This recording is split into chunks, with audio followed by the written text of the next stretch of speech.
शर्मा जानी पारिलानी अफगानिस्तान। रोहित शर्मा को चंचकता आगे ढक ढक कर पानी पीले अफगान खिलाड़ी कहीं सुपर ओवर रे बैटिंग करने को चांस पाइले विराट कोहली कहा अनुमति नहीं पुणी थे बैटिंग कले रोहित शर्मा। हाँ दर्शक बंधु काली रातिर मैच को जे देखी ए जाए भी ताकू झुरी हेउछि। कालीर मैच रे एमिति चतुर चाल खेलीदेले रोहित शर्मा जानी पारिलानी अफगानिस्तान।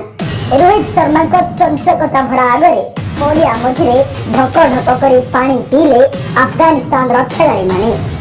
रोहित शर्मा को चालाकी हारू हारू जीती गला टीम इंडिया। आउ एबे रोहित शर्मा को सही चतुर और चंचकता भरा रणनीति को नहीं एबे आलोचना आरंभ होइछि।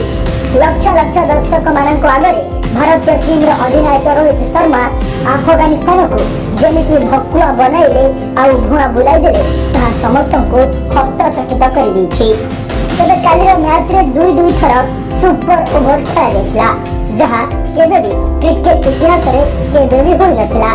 काली ताहा ही होला मैच टाई रहिला बोली सुपर ओवर खेला गला किंतु से सुपर ओवर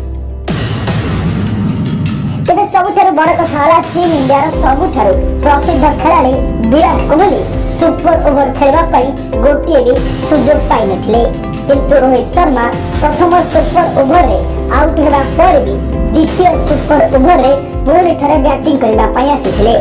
फल रे खेलर नियम को अधा दर्शक कुआडे बुझी पारि नथिले।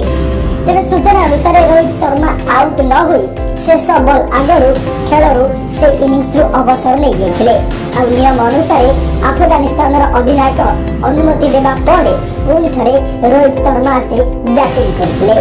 तेबे प्रथम सुपर ओवर रे भारतीय दलर स्टार बॉलर मुकेश कुमार अधिक रन व्यय करथिले। तेणु रोहित शर्मा चालाकी करी द्वितीय सुपर ओवर बेलू रवि बिश्नोई को बॉल समर्पण करथिले।